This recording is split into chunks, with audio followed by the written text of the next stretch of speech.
Hello and welcome to Since Attlee Churchill, the podcast about British political history since the Second World War. I'm Lee Evans, historian of the Conservative Party. And I'm Richard Johnson, a historian of the Labour Party and Lee's husband. In each midweek episode, we will be marvelling over little pearls of British contemporary political interest. And I must apologise to listeners this week. I'm rather under the weather, which explains why, even though Lee and I are both home today, we're filming this in different parts of the house, so I can try to spare him for as long as possible, at least, something of my cold. Well, it'll be no surprise when in the next episode I'm sniffling and coughing my way through it. Our most recent episode looks at the 1966 general election.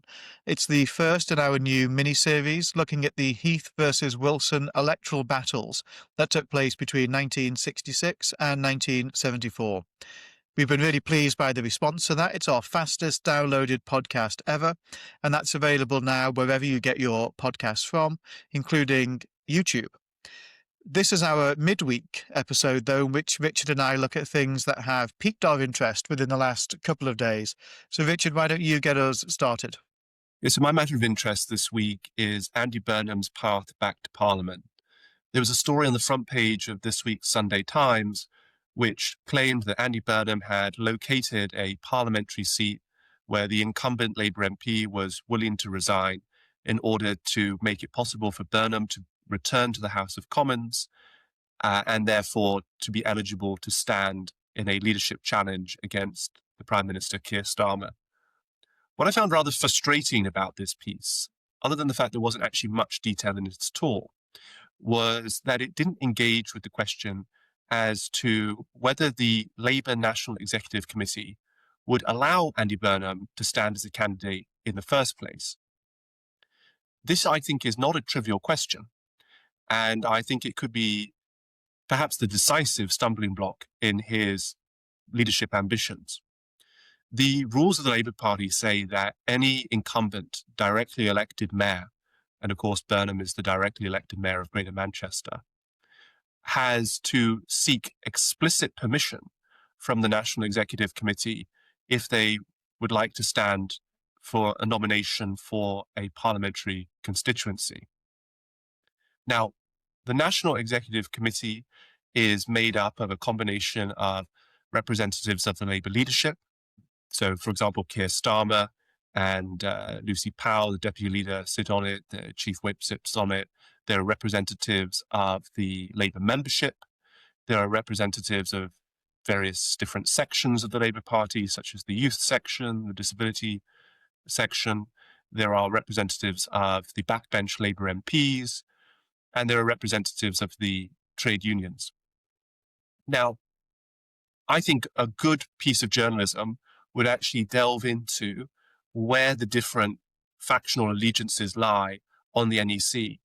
But what I think I can say with some confidence, not knowing this perfectly, but just making a judgment based on looking at the names on the NEC, and I recognize most of the names on the NEC, Andy Burnham would need to secure a majority from an NEC which has on it Starmer loyalists, loyalists of Angela Rayner, the erstwhile deputy leader, who has, we think, leadership ambitions, loyalists of Wes Streeting, the health secretary, that many people think have leadership ambitions.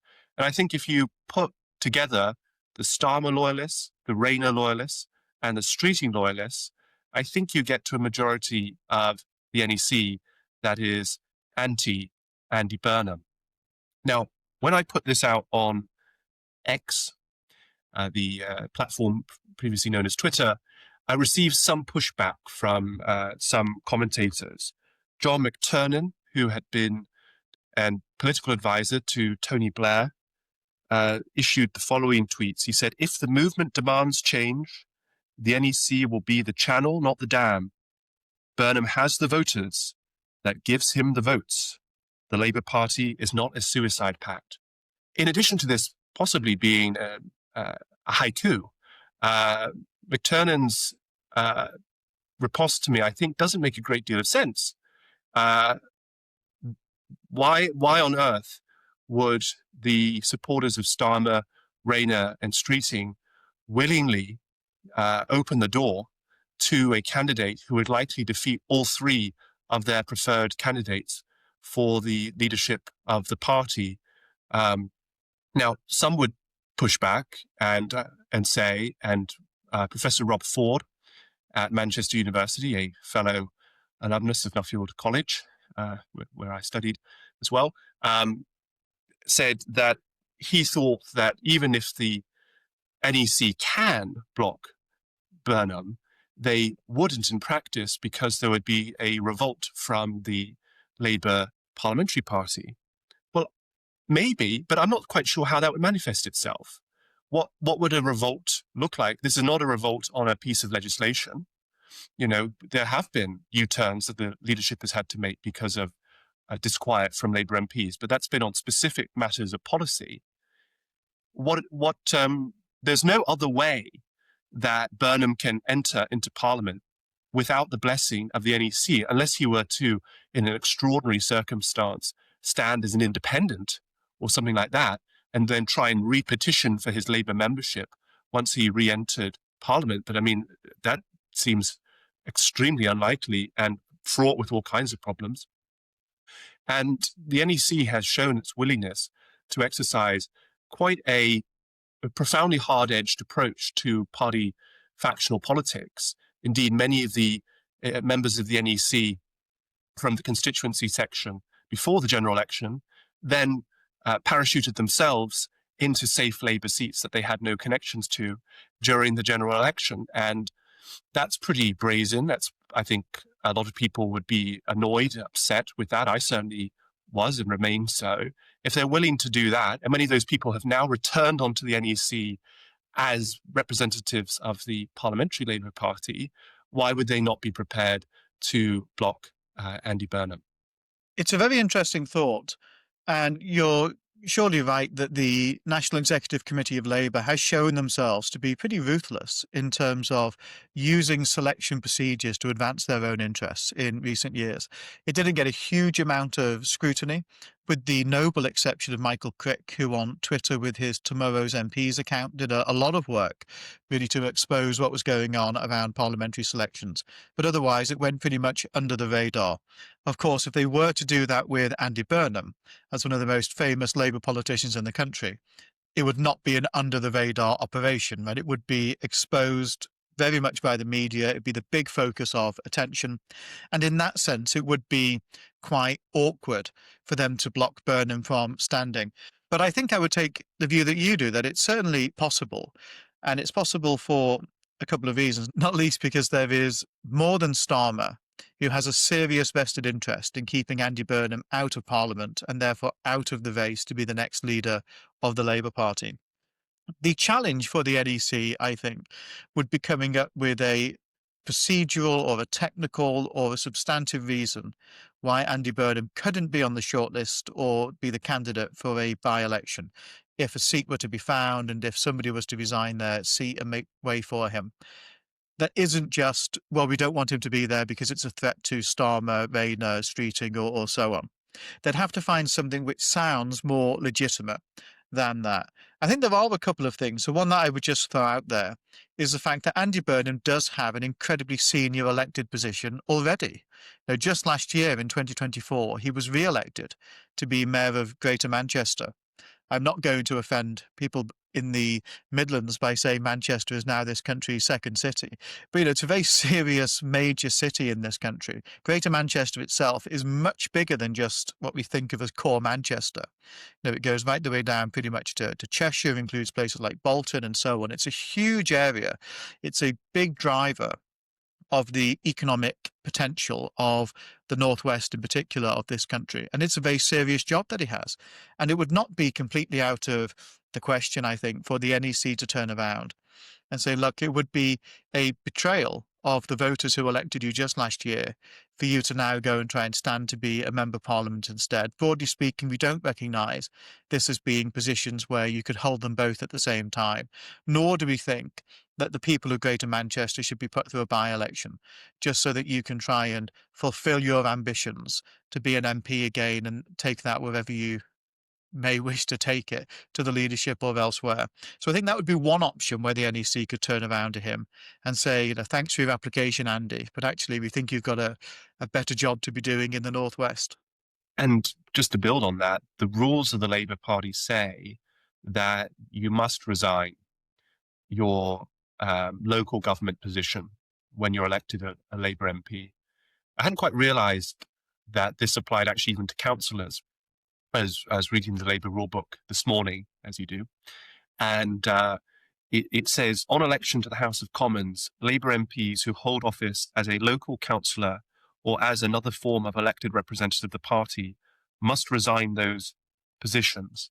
And that surprised me a little bit because I know of people who were councillors at the time of last year's general election who stayed on as councillors until the local elections of this year, of May of 2025. So nearly a year where they were both Labour MPs and local councillors. But it says that the timetable for the resignation shall be agreed with the Commons Chief Whip and the General Secretary of the Labour Party within a month of election to the House of Commons. But that would be another example where basically this question of, say, Andy Burnham wanted to do a Boris Johnson and stay both as an MP and a mayor, as Boris Johnson did, when Boris Johnson tried to basically do what Burnham's thinking about doing, which is to return to the House of Commons while being the mayor of Greater London to challenge or to seek the leadership of the Conservative Party. Under Labour's rules, the Chief Whip, who's an appointment of the Prime Minister, would require a by-election. And that then opens up a practical objection, which is that the fighting of a mayoral election could be very costly for the Labour Party, particularly in a place as large as Manchester.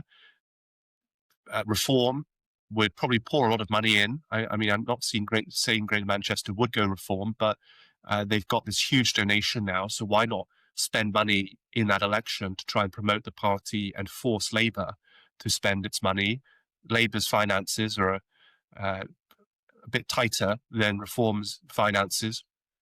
And so this would be a huge distraction of resources that could otherwise be spent on trying to rescue Labour seats that are at risk of loss in the council elections next year, and of course in the devolved elections in Scotland and Wales.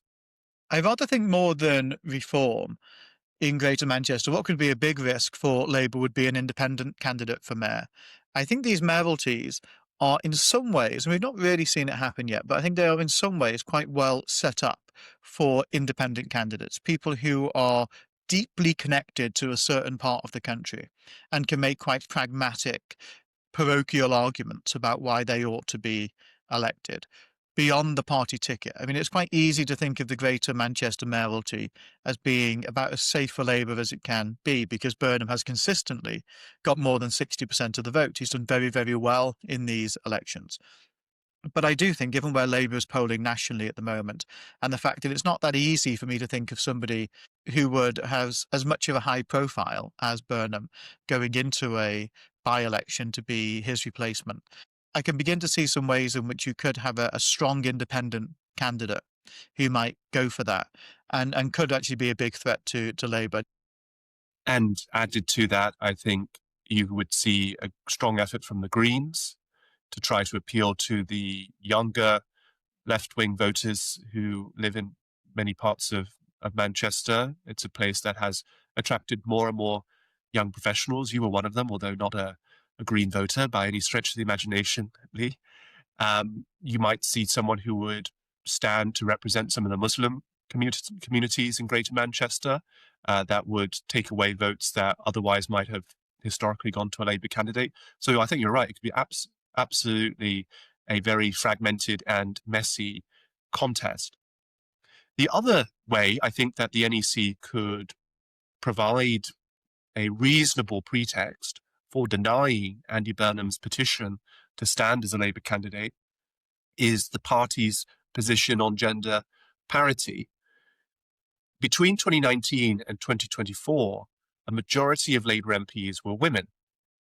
And this meant that during that period of time, the use of the all-women shortlist for selecting Labour parliamentary candidates went into abeyance, because you can't use it when more than a majority of the relevant Labour group, in this case the Parliamentary Labour Party in the House of Commons, is already majority female.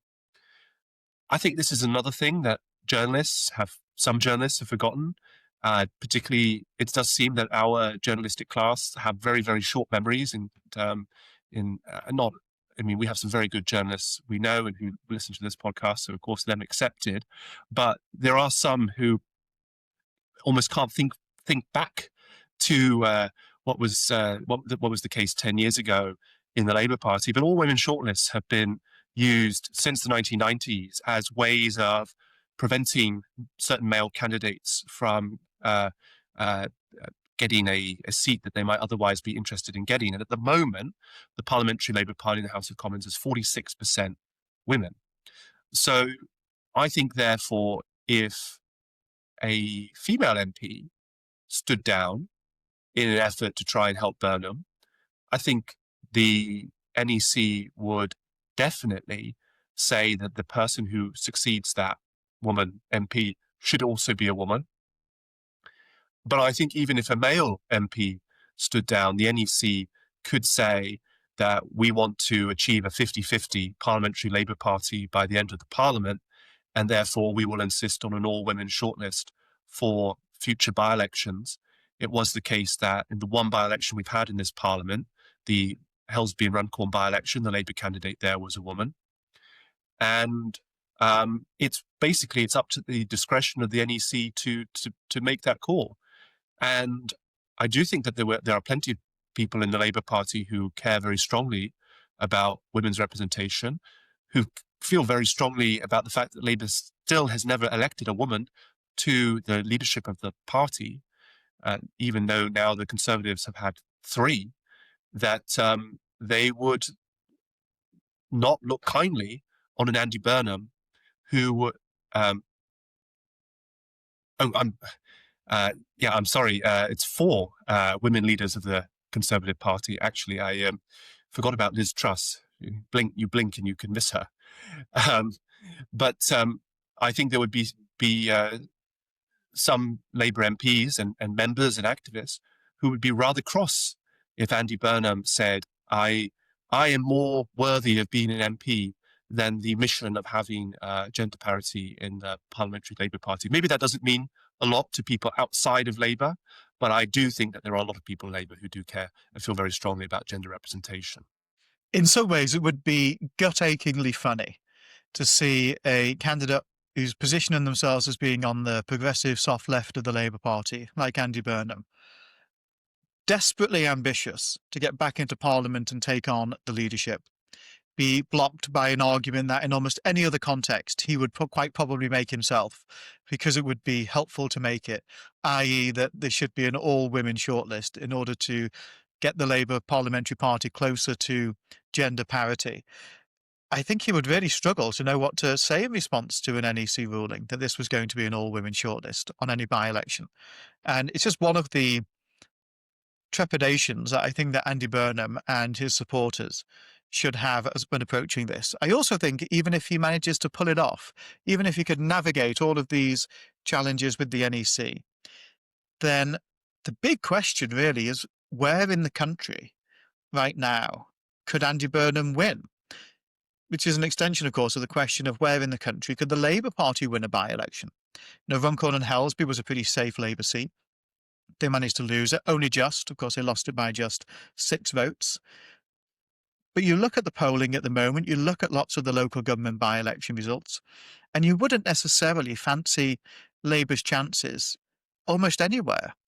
Now, the possible exception to that, I think, in the particular case of Andy Burnham, is if he was able to create a vacancy or to see a vacancy arise in Greater Manchester itself, and if his campaign was to be about, we're sending our Andy to Westminster to sort the mess out. If he was to try and create a bit of an atmosphere around, we like this guy as mayor, to be fair, I don't rate him very highly, but he's always won re-election very, very convincingly. Westminster's in a mess and we're sending our Andy to go and fix it. But the problem with that, or the problems with that are multiple. But one of the problems with that is it's an implicit attack on the Labour government and on Keir Starmer. So the best way I can see Labour running a successful campaign in a by-election to get Andy Burnham into Parliament would be to basically dump on the Prime Minister and the government in Westminster to Burnham's advantage. And given that by-elections always have a lot of central party control, not just over candidates, as we've discussed, but also over messaging and on strategy and tactics, I'm not sure that they're going to want to do that. Instead, I think what you're going to find is a really tense arrangement in which Burnham is trying to signal those sorts of messages. But the National Labour Party are going to want to turn around and give him leaflets that basically say about what a wonderful job the government is doing and how they're turning the ship of state around to face the right direction.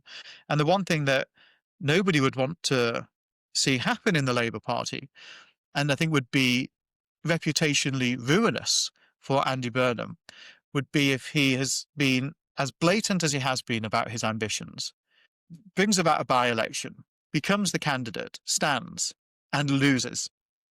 And suddenly, any confidence that people in the Labour Parliamentary Party may have about Andy Burnham being the party's electoral saviour would be gone, be totally cast away, because he couldn't have even won a by-election to get himself back into Parliament. Absolutely. I think it's a huge risk for Burnham. And even if he did win the by-election, then there's that risk of losing the Manchester mayoralty, which he would then get blamed for, which would, I think, hit his popularity. Burnham faces something of what I call the Starmer popularity paradox, which is that the worse that Labour does under Keir Starmer in the polls, the greater the demands for Andy Burnham to return to Westminster, but the less likely it is that Andy Burnham would win a by-election to get into Westminster. So Burnham needs Starmer to do better, or Labour to do better under Starmer, in order to make it more likely that Burnham could win a by-election. But the better that Labour does under Starmer, the less pressing the demands are for Andy Burnham to challenge Starmer to be the leader of the Labour Party. So I've come to the conclusion this week that although I don't count out the possibility that there are enough turkeys on the NEC to vote for an early Christmas for their preferred candidate, whether that's Keir Starmer, Angela Rayner, or Wes Streeting. And I think we should never discount the possibility for gross strategic incompetence in the Labour Party. That's a recurring theme of my adult life, is witnessing the Labour Party constantly shoot itself in the foot from a strategic political perspective. But if the members of the NEC are willing to exercise a bit of strategic political judgment, then I think the prospects of a Andy Burnham return to Parliament before we get to the tail end of this Parliament is pretty unlikely. And I would encourage journalists who write about this story to reflect on some of those points that we've made today, perhaps to include them in some of their reporting in their otherwise pretty thin pieces on this. I'll give a notable exception to the New Statesman, which did a piece on this this week, which was much more attentive to the rules of the Labour Party. So a hat tip to the New Statesman. But the broadsheets, I think, have generally been pretty bad about this. And maybe that's just through a lack of understanding of the internal rules of the Labour Party. But that's one of the reasons why we do this podcast. And a little thing I want to throw in just before we move on is that I increasingly think there is a non-trivial chance that events overtake Burnham's ambitions. One of the things that I feel looking at politics now, and I quite like this concept that Steve Richards, the left-wing, not sure he likes that term, but certainly the left-wing political commentator has, where he talks about reading the rhythms of politics and how very successful political leaders can do that. Now, I'm not claiming to certainly to be one of those, but if I was to try and attempt to read the rhythms of politics at the moment, I think that this is one of the best opportunities for Wes Streeting to move against the Prime Minister, if indeed he wants to do that. And all of the indications are that he probably does. Because I think we're in a window at the moment where Angela Rayner is not yet rehabilitated after the scandal around stamp duty. Andy Burnham is not yet in Parliament. And Streeting's credibility is really quite high at the moment. So I think there is a non-trivial chance, if Wes Streeting and people around him are reading the political rhythms in the way that I would, that he seizes the opportunity to try and move against Starmer in the new year. I'm not saying he should, I'm not necessarily saying it'd be a good thing, but I think that the window of opportunity for Streeting is particularly open at the moment. Helped as well, I should actually say, by somebody who a lot of people on the right have a lot of time for, the right of the Labour Party and the right of politics more generally, Shabana Mahmood. She is still at the moment, I think, seen as being a non-credible leadership candidate because of the policies that she's announced on asylum seekers and the idea that that will alienate large chunks of the Labour membership. So I think another dynamic in it is that there's nobody I can see on the right of Labour at the moment who is likely to be seen as capable of winning a leadership election but Streeting. So I think there's a golden opportunity here for him, which he may very well take.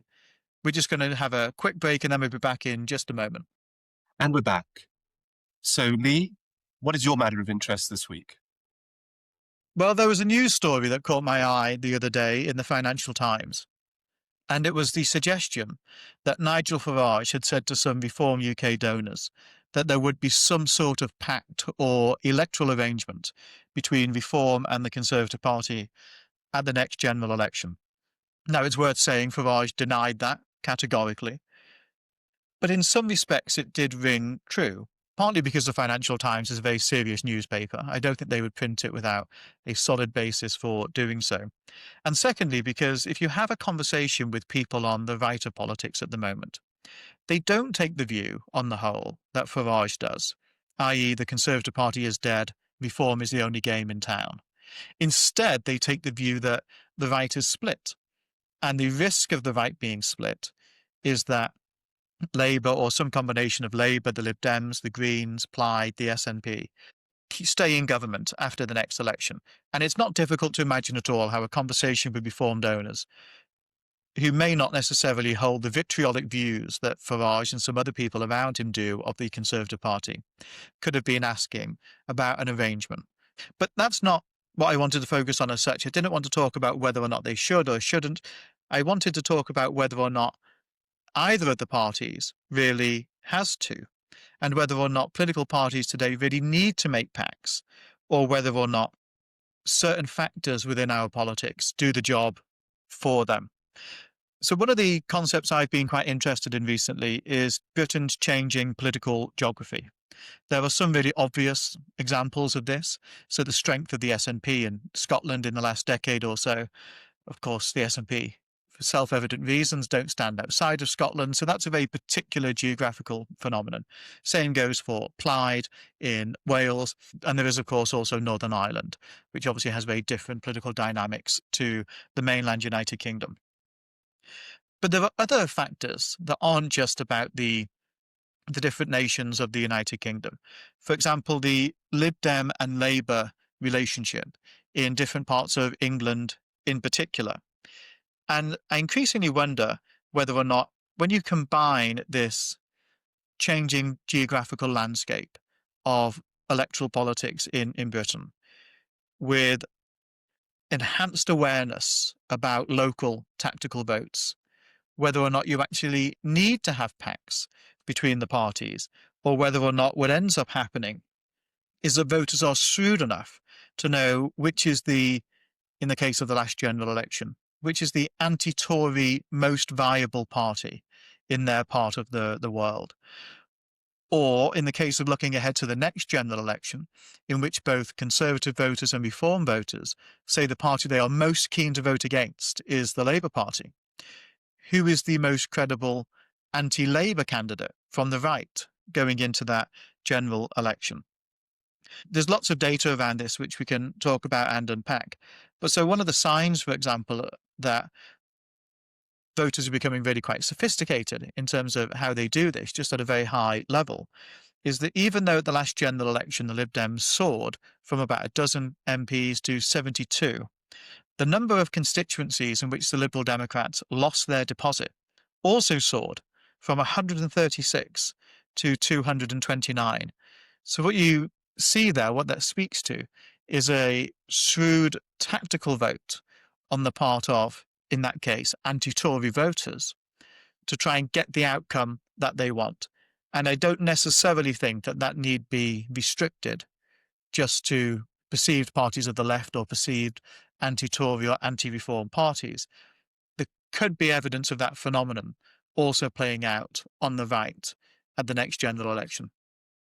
Yeah, so I think it's a really interesting topic. Do you need a formal pact, or can you basically trust the voters to be strategically minded and know how to vote tactically in each parliamentary constituency? I do think the last general election was something of a guide to this, where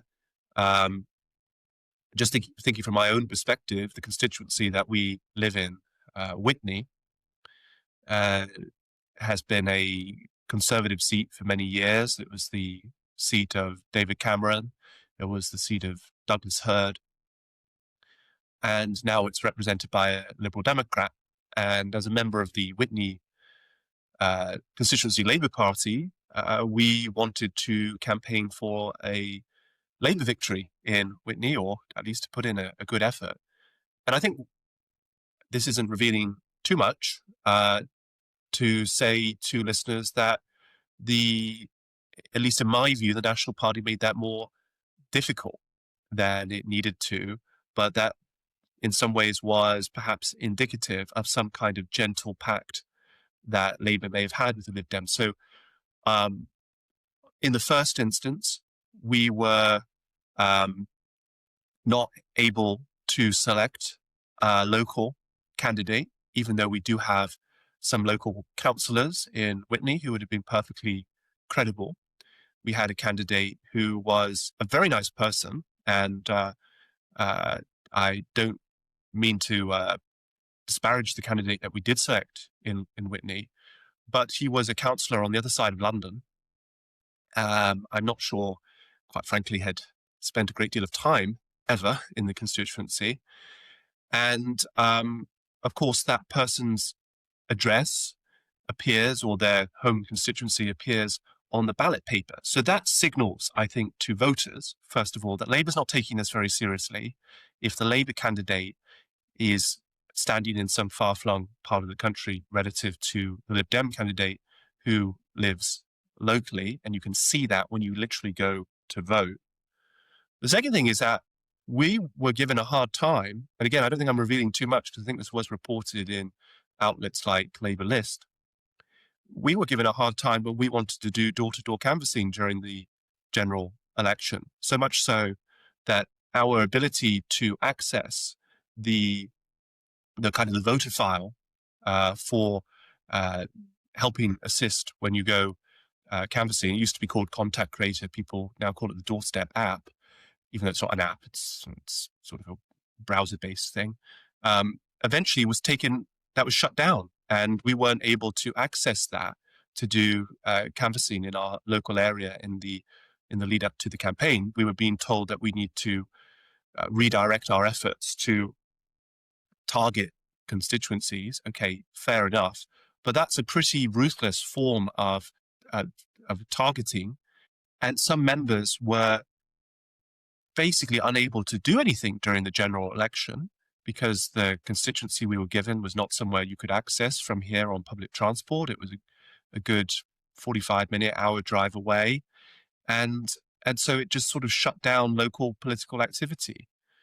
This also meant that voters didn't see Labour in their areas. And so I think all that's to say that from my own personal experience, Labour was giving very strong cues in seats that were Lib Dem v Conservative, that if you wanted to get rid of the Conservatives, basically you should vote Lib Dem. I personally don't like that message at all, because I don't view the Lib Dems as a superior party to the Conservatives. In many ways, I view the Liberal Democrats as even worse than the Conservatives. But that, I think, was the message that was being sent out.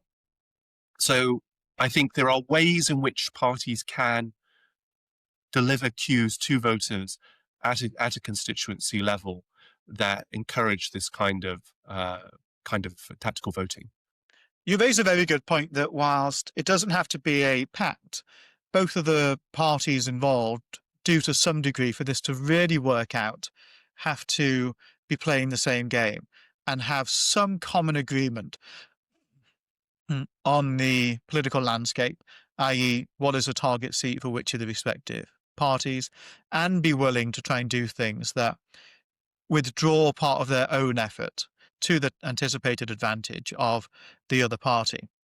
In some respects, you can say, well, this is done in a way that is deeply cynical, from what people have heard about the experience of Labour people in Lib Dem target seats at the last general election. You could see it as being very cynical.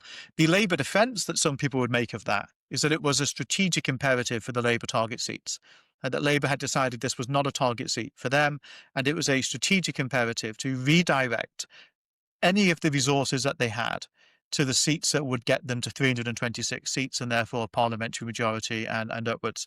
So in some ways, if you see a similar dynamic playing out, then it need not necessarily be a manifestation of some sort of deal, implicit or explicit, but it can sometimes just be the manifestation of parties being disciplined about where it is that they target. Now, there is a big open question about whether or not Reform in particular will be disciplined. Now, there are lots of ways in which it's not been a very well-disciplined party so far. One of the things that you sometimes notice, or I've certainly noticed when speaking to people who are involved in Reform, is they sometimes have a sense of being at the gates of the palace, about to storm and take over anywhere that they put their name on the ballot, and in turn, the entirety of the British state. And they have this sense of almost being high on their own supply of political optimism, which isn't always justified at the ballot box, although on some occasions is. I don't want to be too disparaging of them. But there would be a challenge for Farage, irrespective of what the impact might be on other parties of the right, about how do you try and rein those people in. If they're in a part of the country where there is a couple of Reform target seats and lots of non-target seats for Reform, how do you try and rein in a candidate who thinks that Reform is about to sweep all before it in one of the non-target seats and get them to channel their energy, sacrifice themselves in their own campaign against what may be their own judgment to go and follow a particular strategy? There's a big chunk of humility that's required in that thought process, which is not something that Nigel Farage, to be fair, has always demonstrated in the past. But there will be these pressures, just as there were for Labour and the Liberal Democrats, to try and do so. But I don't think a pact is inevitable, either a formal or informal one. And my favourite comparative politics story here on this account is the situation in Canada in the 1990s, where in the 1993 election in Canada, the Conservative government suffered a catastrophic defeat, where Canada went from a situation of having a Conservative government to the Conservatives after that election going down to 2 parliamentary seats. And the reason that Canadian, as they were called at the time, Progressive Conservatives, did so badly was because of a new kid on the block, a new political party on the right called Reform. And Reform argued that the PC, Progressive Conservatives, had not been sufficiently conservative enough. They could not come to an agreement before the next general election, which was 4 years later in 1997. And in that election, the Progressive Conservatives won 19% of the vote, and Reform won 19% of the vote. And that meant that just the way that first past the post operates in Canada, that Reform won 60 seats, the Progressive Conservatives won 20 seats, and it resulted in a Liberal landslide. Between 1997 and 2000, there was a recognition that if the Progressive Conservatives and Reform didn't form some kind of pact, then they were likely to repeat the same kind of electoral result again at the next election. And so Reform, there was something called the Unite the Right movement, and Reform actually changed its name to the Alliance Party, which was meant to be an overture for the Progressive Conservatives to effectively merge together. Such was the bitterness between the Progressive Conservatives and Reform that they, at that stage, refused to fully merge the parties. And so they did the same, basically had the same problem again, where the right vote was split in the 2000 election. And so it was only after a third general election defeat, where the right had split and let the Liberals in, that they finally agreed in 2003 to merge their parties, and both memberships were invited to vote on whether they supported becoming one party, which they did. The party's name became the Conservative Party, so they just dropped the progressive part of the party. But the leader of Reform, Stephen Harper, became the leader of the merged party. So the name stayed as Conservative, but the leader came out of what had been Reform. And Stephen Harper would go on to become a Conservative Prime Minister of Canada. But it took basically over a decade for this to be worked out. Now, I feel that British politics is in such a febrile and volatile position, and the centre-left of British politics is itself in such a delicate position, that I don't think we have the luxury of time in British politics for this to be worked out over such a long scale. So I would imagine that the recognition of some kind of pact is going to be a bit sharper and a bit quicker in the UK situation. But I think medium term, there is a question as to whether Reform and the Conservatives will have to merge, as was the case in Canada. And could you see a situation where basically the party keeps the name Conservative, but Nigel Farage becomes the leader of the Conservative Party? That's the kind of Canadian equivalent. Or does the party become the Reformed Conservatives or something like that? I think we're at least one more election cycle away from those kinds of questions, but that's probably what comes after a pact, or that's what could come after a pact. It doesn't necessarily have to come after a pact. I mean, no one's really talking about the merger of Labour and the Liberal Democrats, thank God. But Canada offers an alternative pathway.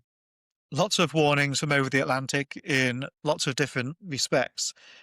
The one challenge that people sometimes make to the idea that voters are tactical voting with far more efficiency and more effectiveness than they have been in the past is by floating the question of, well, to what extent is the electorate, quote unquote, sophisticated enough to be able to make these judgments? And I actually think there's remarkable evidence about how sophisticated voters are now in making decisions about who is best placed to win in their own constituency. So the example I wanted to offer of that is of the Southeast region in the 2024 general election. So previously, from 2019, it was overwhelmingly Conservative. But after the election, it didn't just go in one direction or another. It split basically in three ways. So you now have 30 Conservative MPs in the Southeast, you have 36 Labour MPs, and you have 24 Liberal Democrat MPs. And what that speaks to is the fact that in different constituencies within the same region, progressive voters are going in different directions depending on where their vote is going to be most effective at removing a Conservative MP. Now, it's not perfect, of course. The non-viable party of the Progressives doesn't drop to zero, but it gets squeezed to a very significant degree as the other party cannibalizes some of their vote. So an example of this, in fact, is here in Oxfordshire, not in the Witney constituency, but further in the north of the county, where in Banbury, which was a Labour target seat to win off the Conservatives, the Liberal Democrat vote fell by 11.3%. And this is in a part of the county that has Lib Dem county councillors. The leader of the district council is a Liberal Democrat, but the Lib Dem vote fell by 11.3%. In the neighbouring constituency of Bicester and Woodstock, which was a Liberal Democrat target constituency, the Lib Dem vote was up by 12.1%. So in the same county, in neighbouring constituencies, you end up seeing people who would certainly vote Liberal Democrat or Labour in different electoral contests change their vote really at a granular level, literally constituency by constituency, to try and achieve the electoral outcome that they want. And there are plenty of reasons to think that that trend will continue, not least the fact that parties focus their efforts. Poster campaigns with the Liberal Democrats are clearly a very, very big deal to signal that they are the alternative vote to the Conservatives. We had huge numbers of Liberal Democrat posters around here before the last general election.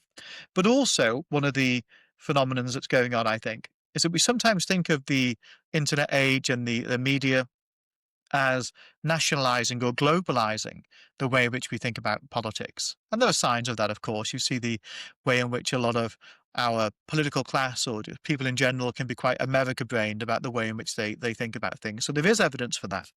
But there's also signs that what the internet and social media is doing is hyper-localizing politics as well. From the village Facebook group that a huge percentage of people in some of these villages are in, and where they get quite a bit of their local news, to targeted social media ads that can again be done at the level of the village or the small town to really try and emphasize what a tactical vote may or may not be. And the idea that I just float is that pacts are pretty rare in British politics. Explicit electoral pacts, like the days of the coupon election after the First World War, are exceedingly rare in British politics. But voters at the constituency level acting as if pacts were effectively in place is increasingly common, and it's likely to be so for the years to come. I found that in the last general election here in Witney, when I was doing campaigning locally before we were shut out of campaigning, where I was trying to make an argument to voters about how if they were Labour supporters, they should vote Labour. If they wanted to see a Labour government, that they should vote Labour.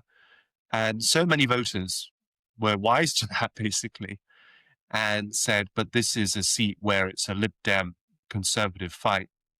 And some would say things like, I've looked it up on the internet. I've gone on these websites like, is it Election Calculus or some of these other websites, which tell you what the predicted outcome is in their constituency, or they tell you how to vote tactically, in the case of the last election, to get rid of the Conservatives, what's the best anti-Conservative party. And so, yes, I think the online space does open up more opportunities for voters to do this. And I think actually people who are motivated to vote in general elections do take a bit of time to really consider the weight of the choice that they make. I fully accept the vast majority of the people in this country do not think about politics a fraction of the time that you or I do, Lee, or quite frankly, the listeners to this podcast do. And that's perfectly reasonable, probably sensible and healthy. But I do think that people who normally don't follow politics do switch on when it comes close to a general election campaign. And people are not stupid, and people are willing to vote actually in a way which I think is actually quite, I would say, of a more collectivist rather than individualist mindset.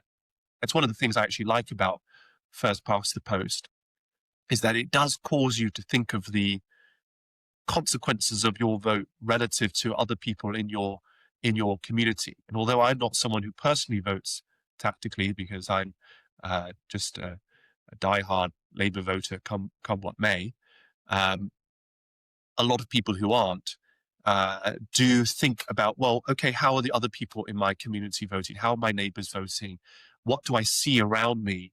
And how does that influence the decision that I make? I think that's actually quite a nice thing about the first past the post-electoral system compared to a PR system, which I've always thought PR and kind of Thatcherite individualism align quite nicely there. It's really, there's no such thing as society.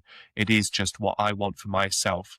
And it's why I think PR is, proportional representation is actually quite a selfish form of voting in effect. So I think that what you say, I can see, I saw it really in last year's general election here. Some vintage Richard Johnson talking points there to wrap up this podcast. That's all for this midweek Matters of Interest. We'll be back on Sunday with the next in our Heath versus Wilson election series, which will be looking at the really shock election of 1970. We'll see you then. Thanks very much.